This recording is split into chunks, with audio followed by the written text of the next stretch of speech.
All right, video number 2. It's gonna be a little shorter video for your listening and viewing pleasure. And I know I just got done talking about the silver mine production thing in my previous video, and other sources now consuming silver, and most likely in the near future, even more coming online that will need silver. Items, not the investment side of it. But this, here's the thing. I hate looking at there's a head and shoulders pattern and the charts and it. When metals are rigged, it's hard to look at that data and really say, "Oh, look, this should happen." But sometimes there's data though, especially when it's data that only happens extremely infrequently, and it's happening again. And each and every time it has happened, even though it's only been a few times in a lot of history, it was always positive for precious metals.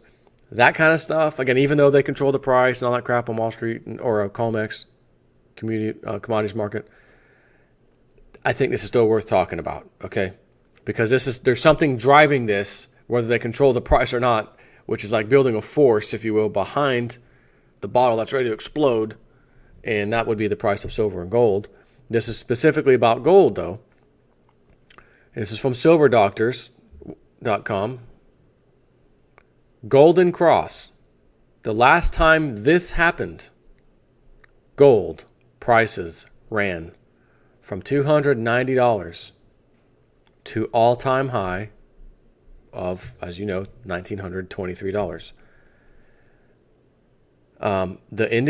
This indicator has just broken upwards again. This is submitted by Ben Drake of Forex Analytics to Silver Doctors. And before I did this video, I kind of looked into this, looked at some charts. Yeah, he's got it pegged, but I have to say, we rig markets these days, and the last time this happened, how long ago was it, etc. So let's see what he has to say. A golden cross is essentially a bullish breakout pattern, normally of the 50 period or 50-day, whatever, moving average in relation to the 200 period moving average. There has been plenty of interest in my recent chart showing this happening weekly in gold. I'm going to click this other link, because it looks like the same chart. Anyways, to recap, we have only seen this 50-week cross the 200-week 4 times in the last 25 years. And according to Ned Naylor Leland, this was, quote, predictive of 3 to 10 years of subsequent market direction, end quote.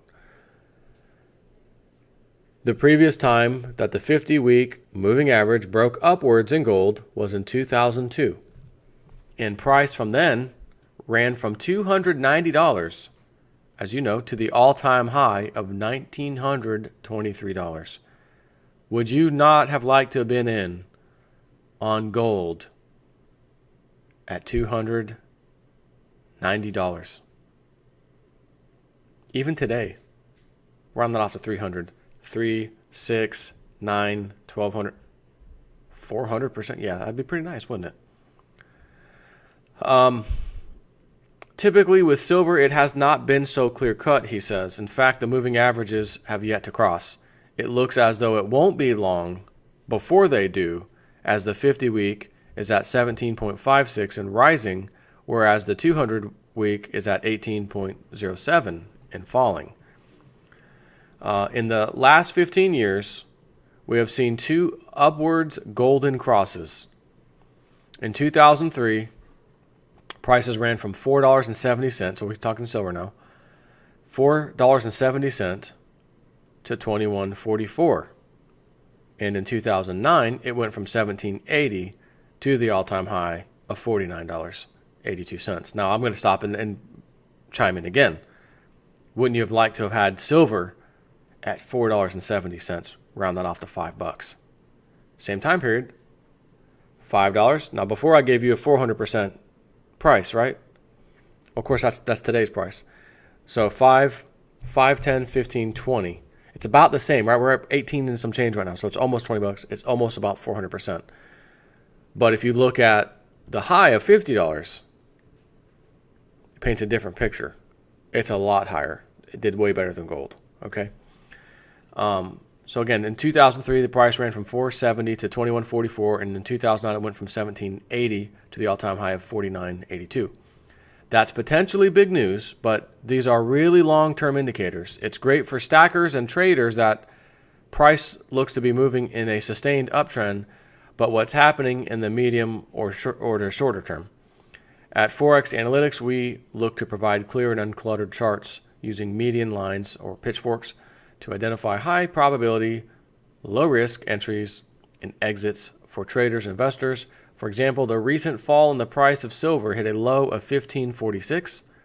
We had followed it down using 60-minute and 240-minute charts until it reached the lower parallel of the daily pitchfork shown in the chart below, which again, you don't really have to see that.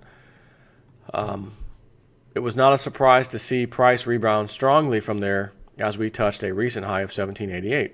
It's all too easy to only think of silver in US dollar terms. We monitor it across currencies, take a step back and look at the enormous potential upside when pricing it in the British pound, Canadian dollar, or the Japanese yen.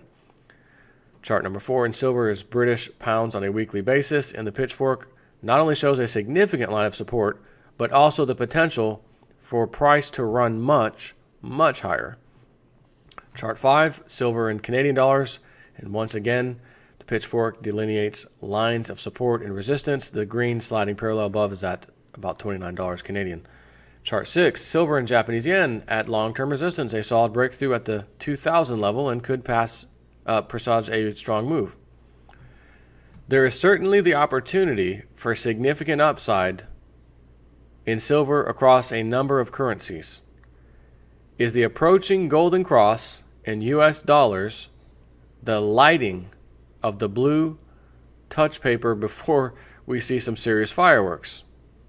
That's how he ends this. He says, Forex Analytics provides premium technical analysis of precious metals, currencies, commodities, and indices at forex-analytics.com, etc.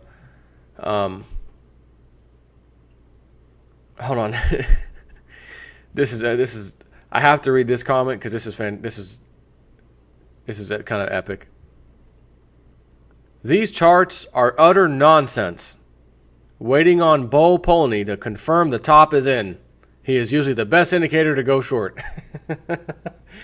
Poor Bo Polney. He's had a few videos out lately too. That poor guy. Just change the date, change the date, change the date, change the date. New tops in, the new bombs up, change the date, change the date. My goodness. My freaking goodness. So, why should anybody care about this? Look back at when Google came out with this, its IPO. You were able to go, in other words, when it went public, right? Initial public offering, the IPO. And look where it's at today, even several years ago. Everyone sits back, I'm sure if you've ever looked into that, and says, man, I should have got in on that. Damn, why didn't I get in on that? Bill Gates, Microsoft, 1980s. Man, I should have gotten into that. We could be millionaires if we got in that. Coca-Cola, 1980s also, even though they've been around a lot longer. You had one of my family, I think it was on my dad's side, had a bunch of Coca-Cola stock that he had for years. I remember hearing my dad talk about it in the 1980s. Talk about how the guy was pretty much set for life just off of his Coca-Cola stock. But what about Facebook? There's all these things happening, and we sit back and we don't do anything about it. And then we say, man, I wish I would have got in on that. Man, I wish I would have, And I said it last time, Bitcoin. I saw what it did. It went down again. I'm not sitting on the sidelines again. Even if I missed out on it the first time, based off of what I'm studying and the things I understand now, it's going to go back up, way up. So I got in on it. Got in on Bitcoin. Silver, same story. looking at history, I mean, in gold, silver and gold. I just read you something here very interesting. So it happened 4 times in 25 years. Again, I know they control the markets, the club does. But it happens very, very, very infrequently. And it's a sign, essentially, that metals prices are going to be, there's going to be a trend for metals prices to go up, up, up. Do you remember? Because some of my subscribers should. You know, if any of the longer term ones are still hanging around, I know some are. But I remember talking about a conversation. Somebody was at like a private kind of a party, or they went somewhere, not really a private party, but it was like a, you know, it was an event. If you were somebody within government or central banking, et cetera, banks, you could go to it. And I don't remember who the guy was that actually made it in, but was in there and saw Alan Greenspan. Alan Greenspan was there, you know, one of the former Federal Reserve chairmen. And he was in charge in the 80s, right? So they had a conversation, and the guy's saying, this is what I asked him. I just asked him, you know, we could talk a few things now, and I asked him about like gold. Like, where do you see gold, say, in the next 5 or so years? And this, I want to tell you, is probably happened in 2015, I think, if I recall. I don't think it was last year. I think it was the year before. 2015, 16, 17, 18, 19, 20. Add 5. So where do you see gold, the price of gold, he says, in 5 years? Because, you don't want to press, why do you see that? And the answer was quick. Something like remarkably higher or markedly higher. One of those 2 words, something like that. In other words, significantly higher than today. Without going into the detail of how or why or whatever. Just, it's going to go higher. This is a former central bank chairman. Not only that, if you believe what Bix Weir says about the road to Ruta, and I've had him on my, the Realist News show, whatever, a while back, as in a few weeks ago. It was a great conversation. He is adamant that Greenspan's a good guy. And I used to send him emails. There's not a chance in hell this guy's a good guy. Bix, where are you getting this from? And he explained, well, he helped write some of the programming and back in the day, and yeah. But how's that make him a good guy? Anyways, Bix may be right on quite possibly everything he's talked about. Maybe. He may be. So if this is one of those guys, and let's assume for a second, Bix Weir is right. He's a good guy. And he's telling you all through that conversation, basically, gold and silver, precious metals, are going to be higher for sure in 5 years. And I know we have this thing with Trump. I've been mentioning the last few videos. He met with the Chinese president and Japanese president, and we all understand about the devaluations and manipulation. We had a great conversation. We know where we need to be as a world, and we're going to work together. We're going to come up with something, sooner than anyone would ever expect. We're going to have something, And I'm thinking, what do you mean? What does that mean? You're going to all devalue? You're going to race to the bottom? You're going to set your currencies pegged to each other and not move them at all? What about the rest of the world? What? And then it dawned on me, after I had said this a few times in these last few videos, it dawned on me again this morning and thought to myself, 1988 cover of The Economist magazine. Let me put it up on the screen. Stand by. Let me pause this for a second so I can grab it. I don't think I have a copy on my PC at this moment, so I just went online real fast. Cover of the magazine. Get ready for a world currency. 1988 cover. This was the 1988. We're talking nearly almost 30 years ago. In 2018, next year, 30 years to the T. Get ready for a world currency. And he's got a date on that big, gigantic, enormous gold coin. 2018. What do you see? The bottom of the phoenixes, that's a phoenix, on his talons, his feet, if you will. Burning dollars. And on the bigger cover, the one that I could zoom into, I looked at all of them, and they're not just US dollars. There's a whole bunch of other paper currencies. So if we have all the world's paper currencies burning to death, and a gigantic coin that bird couldn't even pick up and fly off with as if life depended on it, with the year 2018 on there. And Trump just now meeting with these key presidents and prime ministers, China, Japan, the two largest holders of treasuries, bonds, our debt, is saying, after calling your currency manipulator and your currency manipulator, we had a great conversation. It was really, beneficial. It was a long conversation. We had a very deep conversation. It was long.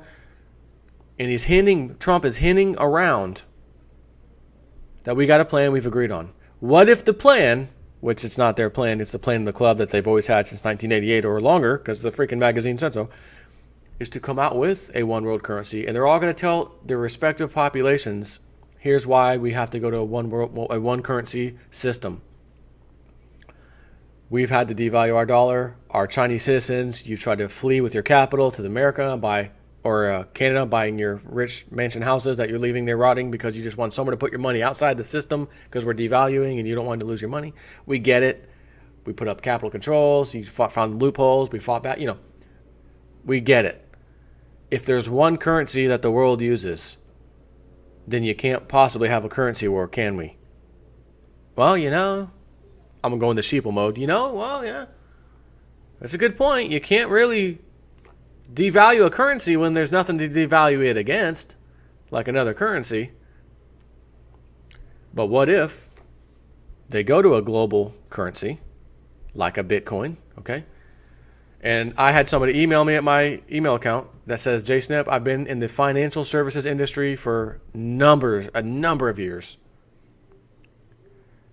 And I'm telling you right now, I know this for a fact, the banking system is currently in the process of getting ready to start, and I don't know how long it's going to take, but start using blockchain technology. This is Bitcoin type of system. He said that to me.